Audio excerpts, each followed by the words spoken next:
Bismillahirrahmanirrahim. Assalamualaikum warahmatullahi wabarakatuh.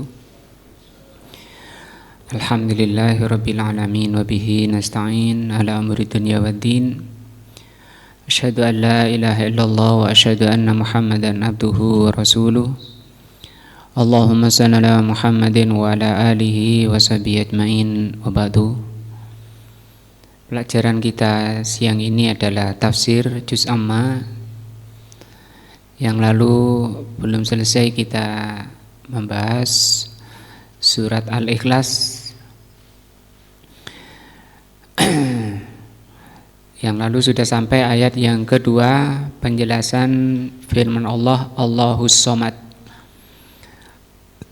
tentang makna dari As-Somad.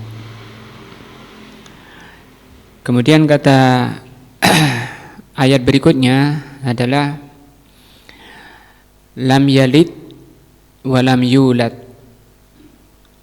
Nah,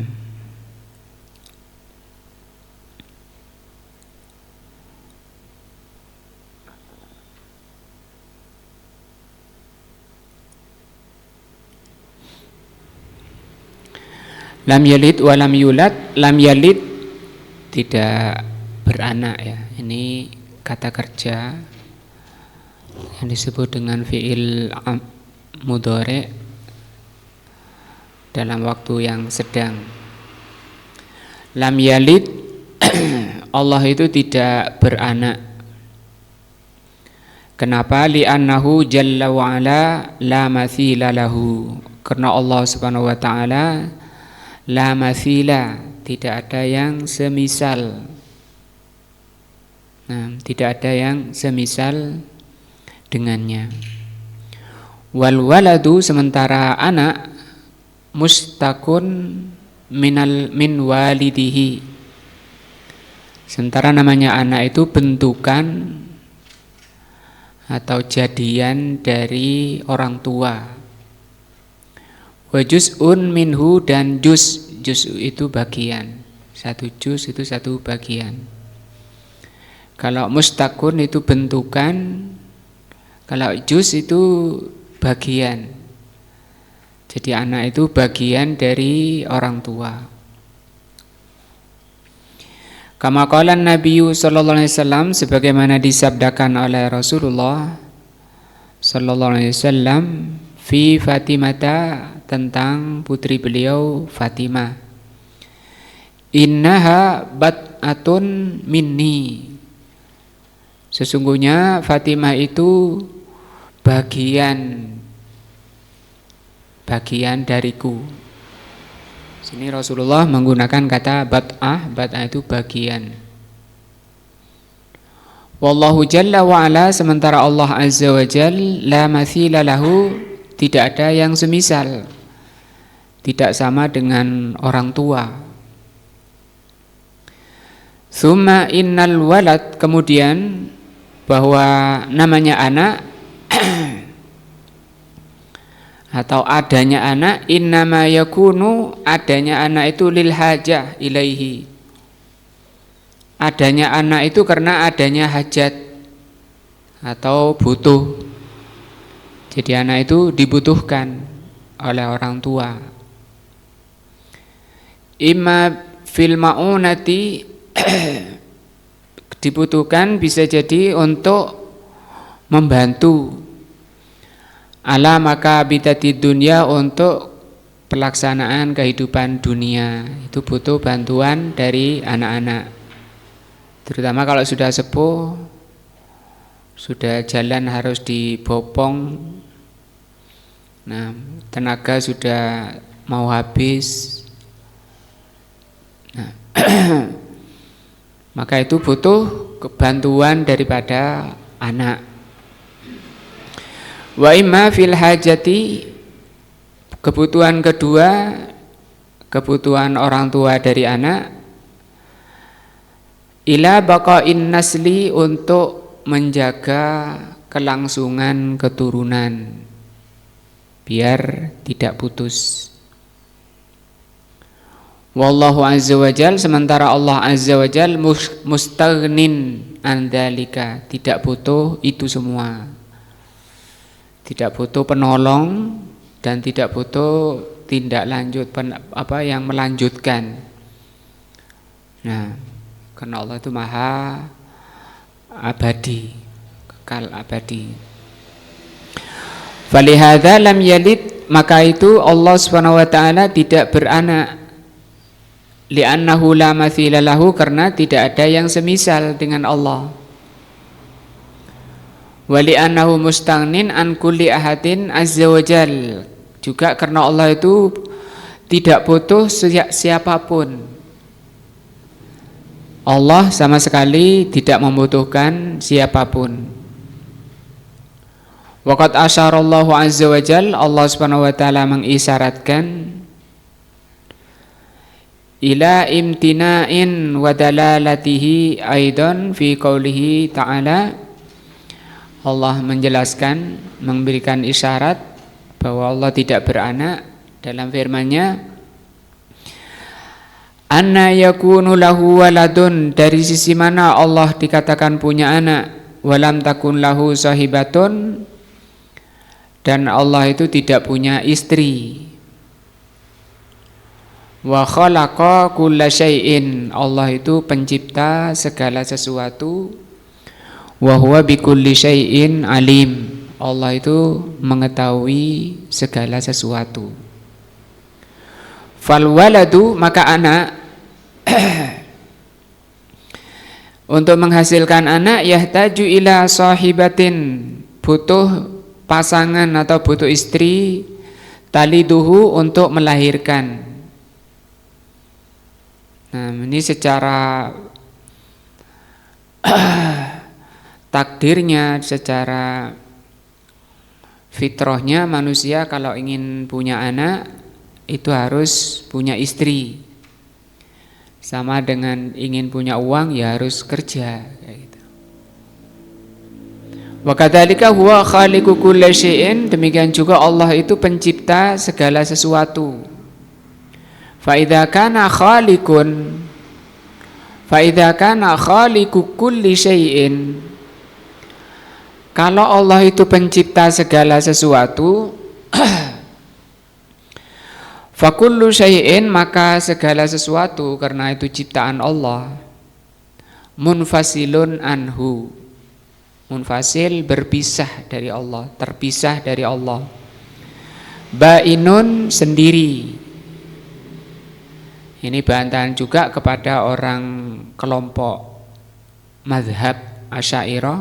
Asy'ariyah itu mazhab akidah, pemahaman menyimpang di dalam akidah, diantaranya adalah akidah Asy'ariyah yang dicipta oleh Abul Hasan al-Asy'ari. Di antaranya adanya keyakinan bahwa Allah itu tidak di luar alam, tidak di dalam alam, tidak di bawah alam, tidak di atas alam, tidak di kanan, tidak di kiri, tidak di dalam, tidak di luar. Dan Allah itu tidak tidak di suatu arah. Nah, kalau di sini dikatakan Allah itu munfasil, di luar alam, Allah itu di luar makhluk, menunjukkan juga bantahan kepada kelompok tasawuf, kelompok sufi yang mengatakan Allah itu menyatu dengan makhluk, yang disebut dengan hulul. Kalau di bahasa Arabnya, di bahasa sufinya hululiyah, atau bahasa Jawanya manunggaling kaula Gusti. Kaula itu hamba, Gusti itu Allah, manunggal. Nah, sehingga kata pencipta kelompok sufi Ibnu Arabi, dia mengatakan, Ibnu Arabi al-Maslub, dia mengatakan ana rabbu, saya ini Tuhan, wa rabbul ana, dan Tuhan itu saya. Dan itu tafsir dari makna la ilaha illallah. Makna la ilaha illallah kalau menurut sufi itu artinya adalah mengeluarkan keyakinan yang benar dari sesuatu, itu la ilah. La ilah itu kalau kita mengartikan gimana? Tidak ada Tuhan, ya. Tidak ada sesembahan yang benar. Itu penafsiran yang benar dari Ahlus Sunnah. Hah?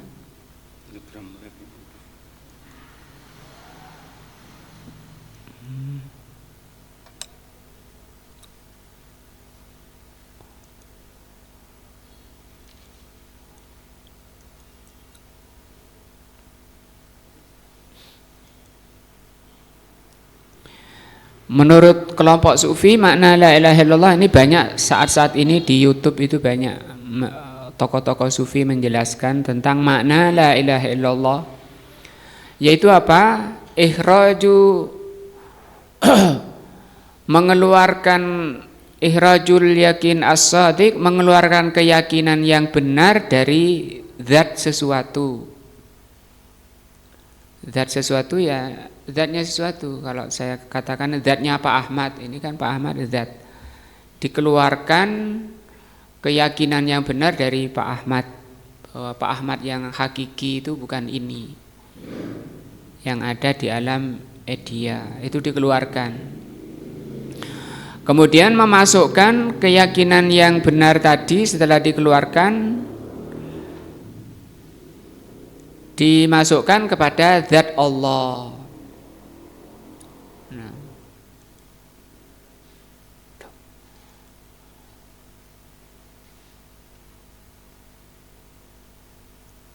Apa itu?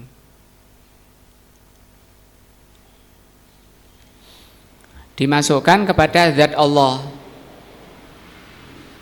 Jadi maksudnya gimana? Jadi segala sesuatu ini sudah melebur menyatu dengan Allah itu tadi. Seperti menyatunya gula kepada air ketika bikin teh. Kalau saya tanya, kira-kira mengeluarkan keyakinan yang benar dari sesuatu itu bisa enggak? Itu mobil misalnya, antum kan yakin ini mobil, bisa enggak dikeluarkan keyakinan dari mobil? Tidak akan bisa.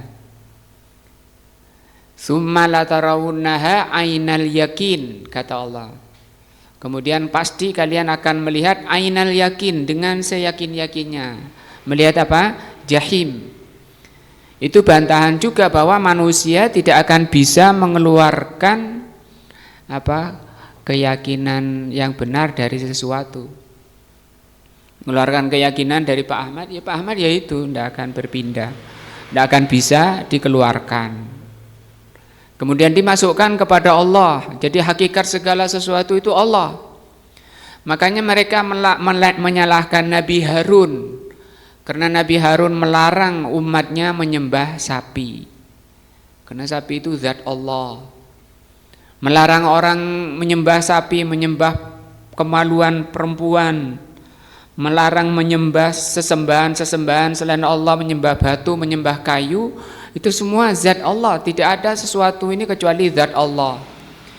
Bukan hanya zatnya, baik itu zatnya sudah menyatu dengan Allah, itu juga perbuatannya.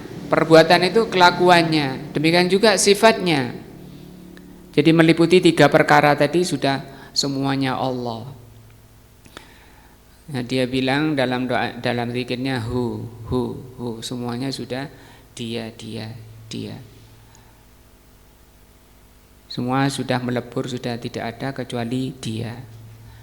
Zikir hu aja sudah tidak ada dalilnya. Pemahaman tadi pemahaman yang batil dan menyesatkan. Apa tadi?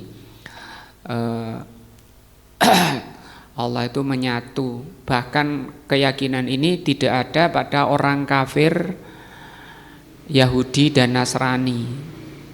Orang Yahudi dikafirkan oleh Allah karena meyakini Uzair ibnullah. Orang Nasrani dikafirkan oleh Allah karena meyakini Isa ibnullah. Tapi tidak meyakini, Nasrani Yahudi tidak meyakini Allah itu menyatu dengan hamba, menyatu dengan makhluk. Maka keyakinan hulul manunggaling kaulah Gusti itu keyakinan yang lebih kufur dari kekufurannya Yahudi dan Nasrani. Kalau kalian sudah hulul, sudah manunggal, manunggaling kaulah Gusti, itu sudah berlepas dari syariat. bebas. Itu haram, zina haram itu bagi kalian yang masih tingkatan syariat. Bagi yang sudah masuk, sudah hulul, sudah tidak ada lagi ikatan-ikatan syar'i. Nah, maka Allah, karena Allah itu pencipta segala sesuatu, maka Allah itu munfasilun, tidak bersatu dengan makhluk, tidak menyatu di dalam makhluk. Terus di mana Allah terangkan dalam banyak ayat, dalam Al-Quran, dalam banyak hadis, bahwa Allah subhanahu wa ta'ala itu zatnya tinggi di atas. Di antara firman-Nya, Ar-Rahmanu 'alal arsy istawa. Ar-Rahman itu Allah itu tinggi di atas arsy. Bukan berarti Allah itu bergantung pada arsy. Misalnya arsy-nya dihilangkan Allah jatuh misalnya. Tidak ada pemahaman itu. Dan itu bukan keyakinan Ahlus Sunnah. Allah itu tinggi zatnya. Adapun sifatnya meliputi seluruh makhluk. Allah Maha melihat, tidak ada yang tidak terlihat oleh Allah. Allah Maha mendengar, tidak ada suara yang tidak didengar oleh Allah. Tapi zat Allah tinggi di atas arsy-Nya. Adapun kelompok Asy'ariyah meyakini arsy itu bukan makhluk Allah. Arsy itu artinya kerajaan Allah. Nah, padahal arsy itu kata Allah gimana? Arsy itu makhluk Allah yang paling luas, paling besar. Kata Allah Subhanahu wa taala, 7 langit.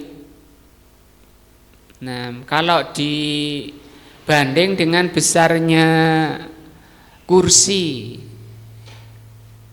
itu lebih besar dari langit. 7 langit itu seperti 7 gelang, kursinya itu seperti padang pasir. Sementara kursi Allah Subhanahu wa ta'ala kalau dibanding dengan arsy seperti gelang dibanding dengan padang pasir. Saking besarnya arsy Allah, dipikul oleh 8 malaikat. Nah, wa yahmilu arsya rabbika yauma idzin tsamaniyah. Arsy Allah itu dipikul 8 malaikat. Kalau dimaknai kerajaan seperti keyakinannya kelompok Asy'ariyah, maka tidak ada kerajaan yang dipikul oleh 8 malaikat. Bagaimana mikulnya? Nah, maka itu penyimpangan, namanya tahrif. Menyimpangkan mana yang sebenarnya kepada mana yang keliru.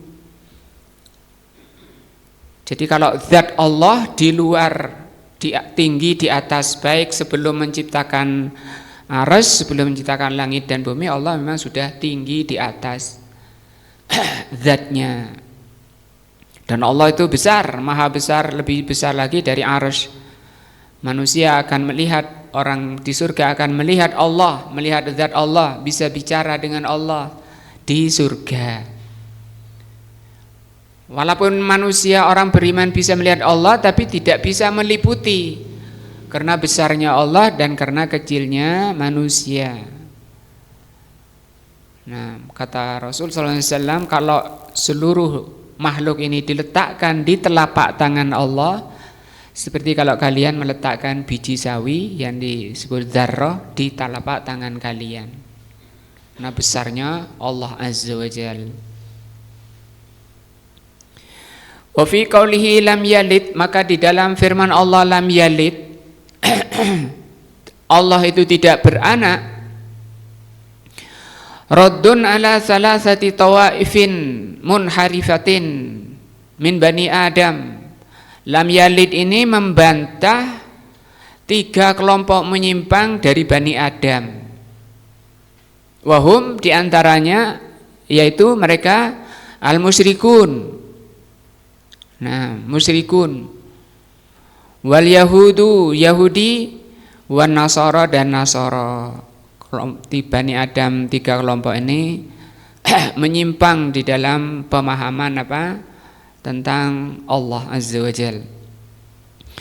Li'annal musyrikina ja'alu al-malaikata, karena orang musyrikin itu menjadikan para malaikat itu alladzihum ibadur rahman, yang malaikat itu adalah hamba-hamba ar-Rahman, dikatakan inasa. Inas itu anak perempuan Allah.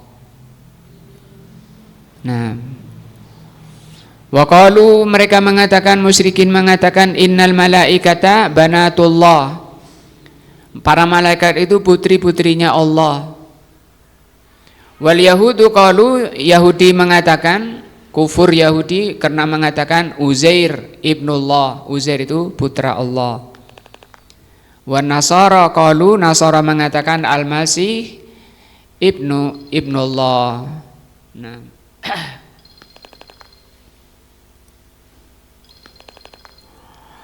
fakadzahumullahu biqaulihi, maka Allah mendustakan mereka.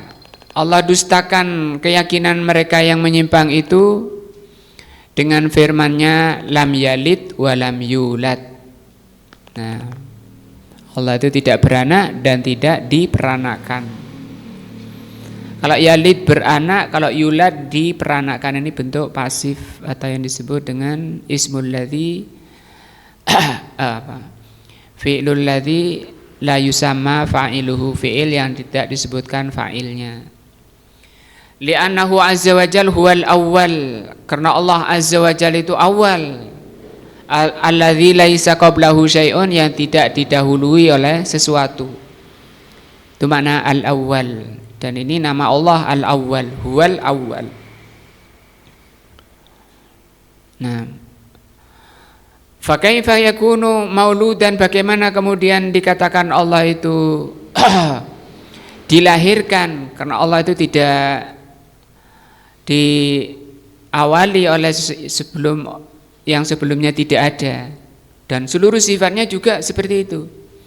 Allah alim, itu tidak diawali oleh kebodohan sebagaimana manusia. Allah basir, tidak didahului oleh yang sebelumnya tidak melihat. Bagaimana kemudian katanya Allah itu menjadi seorang bayi yang dipopoi oleh ibunya, tinggal di dalam kandungan ibu Maryam selama 9 bulan.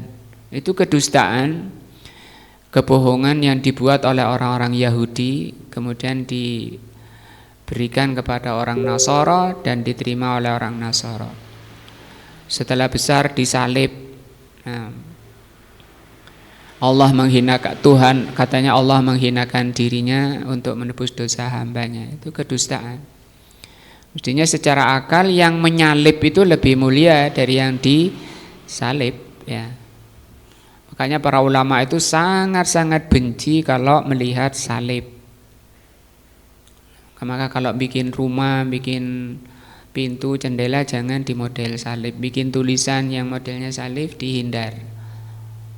Karena itu salib itu gambaran celaan kepada Allah Azza wa Jalla, lambang celaan kepada Allah Azza wa Jalla. Selanjutnya di akhir ayat Allah berfirman walam yakun lahu kufuwan ahad. Tidak ada bagi Allah itu yang kufu. Kufu itu sepadan, seorang pun tidak ada yang sepadan dengan Allah. Ailam yakun lahu ahadun musawiyan, tidak ada yang sama dengan Allah Subhanahu wa taala fi jami'i sifatihi, dalam seluruh sifatnya. Kalau toh sama mungkin nama saja, tapi untuk hakikatnya tidak akan sama, tidak sama. Seperti melihat, Allah Maha melihat, kita melihat. Itu sama dari sisi nama, tapi tidak sama hakikatnya. Laisa kamitslihi syai'un wa huwas samiul basir. Fa nafyullahi subhanahu wa ta'ala an nafsihi, maka peniadaan Allah dari dirinya, an yakuna walidan, bahwa Allah punya orang tua, au mauludan atau Allah itu diperanakkan, Aulahu masilun, atau Allah itu punya sekutu. Wa hadhihi suratu nah, maka Allah menafikan di ayat ini, meniadakan tentang dirinya, bahwa Allah itu tidak punya orang tua, tidak diperanakan, dan tidak ada sekutunya. Itu tafsir surat Al-Ikhlas itu isinya ini. Karena Allah itu as-somad, dan Allah itu tidak punya orang tua, bukan dari orang tua, kemudian punya anak atau dilahirkan, kemudian Allah tidak punya sekutu. Wa hadhihi suratu, maka surat ini laha fadlun azim. Surat ini mempunyai keutamaan yang besar. Qala Nabi sallallahu alaihi wasallam, Nabi mengatakan innaha ta'dilu sulusul Quran, bahwa Al-Ikhlas ini menyamai sepertiga Al-Quran. Kalau baca 3 kali, pahalanya sama dengan menghafal, menghatamkan 1 Al-Quran. Itu baru Al-Fatihah, baru Al-Ikhlas saja ya. Nah, kalau baca semua Al-Quran, besar lagi pahalanya ya. Baca 3 kali surat Al-Fatihah, Al-Ikhlas, itu sama dengan membaca 1 Al-Quran. Lakinnaha ta'duluhu wa la taqumu maqamahu, hanya saja sepadannya itu tidak bisa menggantikan lain, dan tidak bisa digantikan atau menggantikan surat-surat yang lain. Nah, dan tidak bisa menggantikan yang lain, tidak bisa digantikan yang lain. Fahiya ta'dulu sulusul Quran, walaupun itu pahalanya seperti sepertiga Al-Quran, tidak bisa digantikan oleh yang lain. Nah, dan tidak bisa menggantikan sepertiga dari Al-Quran. Cuma pahalanya seperti sepertiga Al-Quran. Tapi bukan berarti menggantikan, bisa menggantikan atau cukup dengan surah Al-Ikhlas misalnya, walaupun tidak belajar sepertiga Al-Quran misalnya. Bidalilin, buktinya annal insan, bahwasanya manusia lau karraraha fis salatil faridah kalau misalnya orang itu sholat fardu mengulang salah samarat 3 kali, membaca surat Al-Ikhlas 3 kali ketika sholat, lam takfihi anil Fatihah, tidak bisa menggantikan Al-Fatihah. Saya sudah baca Al-Ikhlas 3 kali, kan sama dengan Al-Quran misalnya. Tidak bisa. Itu yang dimaksud tak dulu, tapi tidak bisa digantikan oleh yang lain, dan tidak bisa menggantikan Al-Fatihah ini, nggak bisa diganti dengan Al-Ikhlas. Ma'annahu idza qara'aha salasa marrat, padahal kalau membaca Al-Ikhlas 3 kali, faka'annama qara'al Qur'ana kullahu, seperti dia kalau membaca Al-Qur'an semuanya. Semua Al-Qur'an kan dimulai dari Al-Fatihah. Lakinnaha la tujzi anhu, tapi itu tidak mencukupi salat kemudian baca Al-Ikhlas saja tanpa Al-Fatihah misalnya. Wala tastaghribu an yakuna syai' mu'adilan li syai' wala yujzi anhu, sehingga dia tidak bisa menggantikan sesuatu. Fa huwa Nabi sallallahu alaihi wasallam sebagaimana Nabi sallallahu alaihi wasallam akhbara, mengabarkan, anna man qala la ilaha illallah wahdahu la syarikalah lahul mulku wa lahul hamdu wa huwa ala kulli syai'in qadir. Nah, baca doa ini pahalanya faka'annama a'taqa arba'ata anfusin min bani Ismail. Pahalanya seperti orang membebaskan 4 budak dari Bani Ismail. Nah, atau muslim mukmin, au min waladi Ismail atau dari keturunan Ismail. Ya, tapi syaratnya harus mukmin yang dibebaskan. Wa ma dzalika walau kana alaihi rukbatun kafaratun atau kufaratun, kalau dia misalnya membebaskan satu budak kafir. Nah, wa qala hadza dzakar lam yakfihi hadza dzikru lam yakfihi anil kafarah fala yalzimu min muadilati syai' li syai' an yakuna qa'iman maqamahu fil ijza'. Seperti baca ini, saya tidak akan baca ini, tapi saya akan bebaskan seorang budak kafir misalnya. Tidak bisa. Nah, banyak contoh-contoh lain dalam masalah ini. Hadhihi suratu, maka surat ini Al-Ikhlas, ya. Kana Rasul sallallahu alaihi wasallam, kana Rasulu alaihi salatu wassalam yaqra'u biha fi raq'ati tsaniyah fi sunnatil fajri. Beliau membaca surat Al-Ikhlas di rakaat kedua salat sunnah fajar. Rakaat pertamanya baca surat apa? Al-Kafirun. Nah, sama Al-Kafirun itu juga namanya surat Al-Ikhlas. Surat Al-Ikhlas itu di dalam Al-Quran ada dua, surat Al-Kafirun sama ini Qul huwallahu ahad. Wa fi sunnatil maghrib, qabliyah apa ba'diyah ini? Ba'diyah. Nah, setelah di ba'diyah maghrib beliau sallallahu alaihi wasallam baca surat Al-Ikhlas di rakaat kedua. Wa fi raqatit tawaf, juga rakaat tawaf Rasulullah membaca surat Al-Ikhlas. Wa kadzalika yaqra'u biha fil witir, demikian juga beliau membaca di salat witir rakaat ke-3, ya. Pertama surat Al-A'la, yang kedua Al-Kafirun, yang ketiga Al-Ikhlas. Nah, kata beliau li'annaha mabniyatun 'alal ikhlas at-tammah lillah, karena surat ini mengajarkan, bahkan ada sampai sahabat itu setiap sholat baca surat ini, baca surat Al-Ikhlas. Setiap sholat baca surat Al-Ikhlas. Sampai ada yang lapor ke Rasulullah, ada fulan kalau setiap sholat baca surat Al-Ikhlas. Coba panggil, katanya, dipanggil. Kenapa engkau baca surat Al-Ikhlas setiap sholat?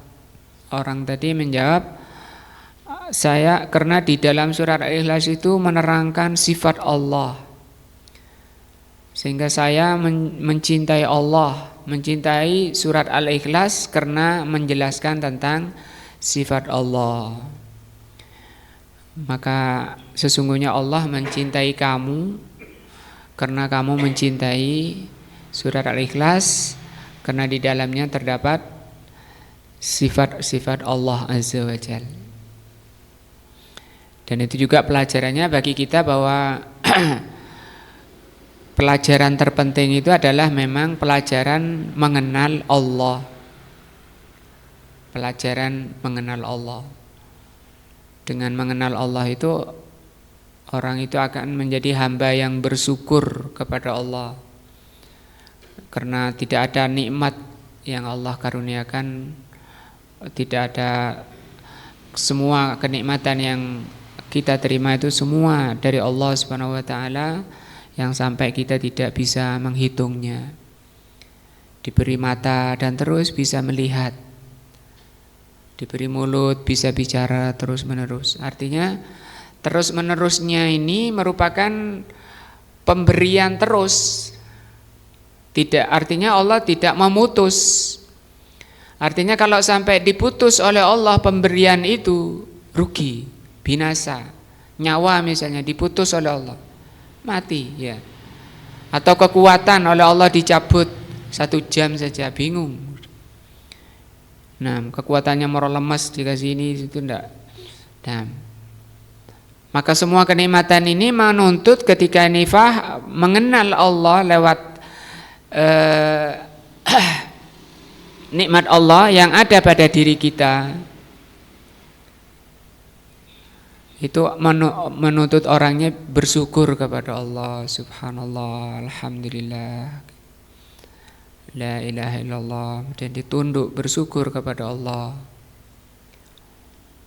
Lihat terus menerusnya rahmat Allah pada diri kita, sehingga Allah katakan wa fi anfusikum afala tubsirun, pada diri kamu itu banyak sekali ayat-ayat Allah, apakah kamu tidak melihat? Nah, maka 2 surat ini oleh Rasulullah dibaca gabung, Al-Kafirun sama Al-Ikhlas, karena menjelaskan keikhlasan yang sempurna. Walihadza tusamma suratul Ikhlas, sehingga surat ini dinamakan surat Al-Ikhlas. Kenapa? Karena menjelaskan wajibnya seorang itu ikhlas. Karena ikhlas itu juga menjadi penentu nilai suatu amalan. Suatu ibadah bernilai tergantung dari tingkat keikhlasannya. Walaupun secara zahir mungkin orang itu bisa sama, tapi nilainya di sisi Allah bisa beda tergantung tingkat keikhlasannya. Nah, mungkin ada yang ditanya. Selesai tafsir surat Al-Ikhlas. Insyaallah akan dilanjut berikutnya surat Al-Lahab.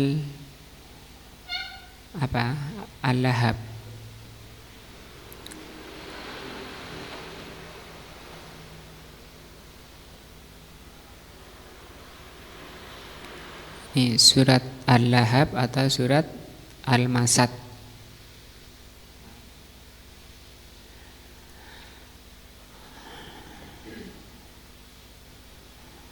Insyaallah ini yang kita bahas siang ini, mudah-mudahan menambah iman kita kepada Allah Subhanahu wa taala, meningkatkan kualitas diri kita di sisi Allah, menambah cahaya iman dan nanti cahaya di akhiratnya, menjadi penerang hidup kita, karena hidup kita diridhoi oleh Allah Subhanahu wa taala apabila berjalan di atas cahaya dari Allah Subhanahu wa taala. Nah, wallahu a'lamu bishawab. Subhanakallahumma bihamdika asyhadu an la ilaha illa anta astaghfiruka wa atubu ilaika. Wassalamualaikum warahmatullahi wabarakatuh.